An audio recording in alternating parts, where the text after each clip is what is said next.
Hey guys, super excited to go over another house plan with you guys. This is actually a development I'm looking at for a friend, and this guy did a great job. He got a good strip of land here. You can tell that it's nice and flat. It is one street, and he did a really good job of, it's basically one house plan, so it's very easy for framers, all your subcontractors to work with. But what he did was different exterior finishes that you can kind of see there in the background, and different roof lines. So those are the two things that you can do.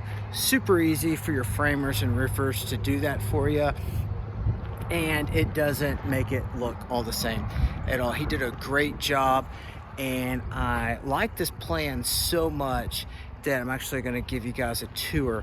So you can tell that, like I said, it's flat here, and it's one street. At the end back there is just a cul-de-sac, and he just did a great job. This is just an excellent development, in my opinion, for resale, rental, both, either, whatever your business model is. And my friend here has been building them so fast and selling them. He can't, he keeps raising his prices, and he just keeps selling it. So we just went in there. In the back there, you can see the front door. It's very tight right there. Actually, we'll flip this around to show you guys. And now you go through, and you see the, you walk in, you see the fireplace. If you go all natural, you can save some money there. So you can see this is actually a very small area. However, because you've got the big high ceilings there, gosh, those are like 12-foot ceilings. It's gonna feel huge. So that's a good hack for you, building a smaller house and making it feel bigger. So I absolutely love that. Love that there's just a little kitchen area there for dining. The backyard, it backs up to a busy road. For a rental, build to rent, that's not gonna matter there. He used slab on grade there, as you can tell, with the gravel. This is the master. Very impressed. Like, check out this master bedroom. It's not that big, but it's gonna feel huge with the high ceilings.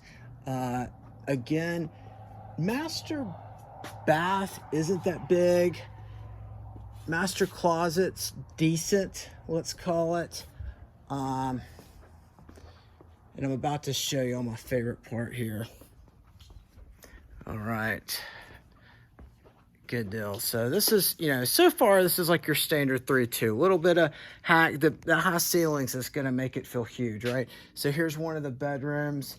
I think that's like a 10 by 12, it looks like to me, right? So just standard 3-2, nothing to get too excited about. Basically the high ceilings.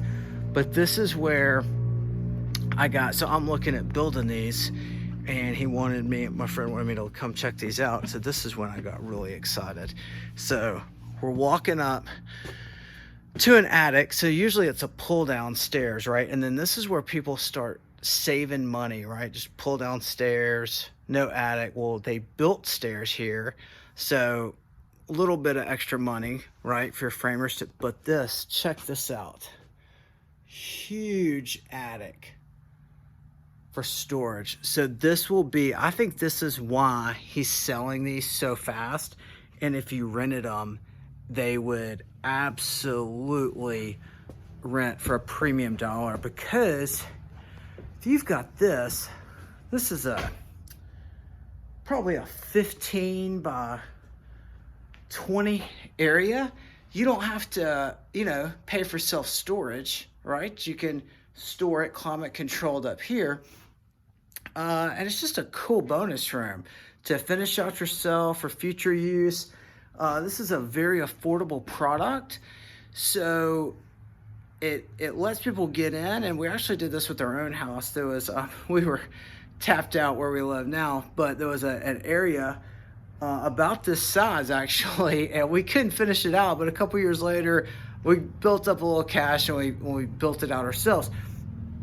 So you might be thinking like, why not just go ahead and do it now?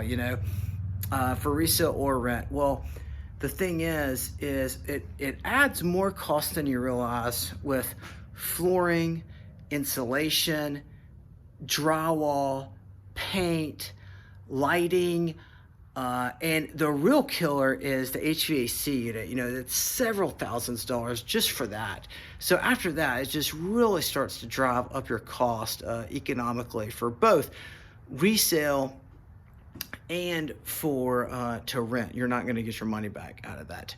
However, as comps keep going up in the neighborhood, it's eventually going to make more sense to, you're looking up in this attic and you're like, man, we can build that out. It's only going to cost an extra 20 grand, and yet it's going to add 50,000 or $60,000 worth of value. So, and people see that whether you're, if you're going to resell this, and it makes it an easy decision to buy this. So we've got some downsides. Obviously, it backs up to a busy road. You can fence it in, no big deal. And there's actually not a lot of traffic there at night, so it's not that big of a deal. And I just love that it's flat. I mean, I'm here, I live in the mountains, and I'm from Memphis originally, so I love that this place is flat and you can get out and walk the dog or whatever you need to do, ride bikes, and it's flat. So anyway, hope this helped. This is just one way to add a lot of value with high ceilings and just some little extras right there that can really set you apart, no matter if you're building to resell or build to rent. Hope this helped. Let me know in the comments what else you want to know about this plan. Thanks.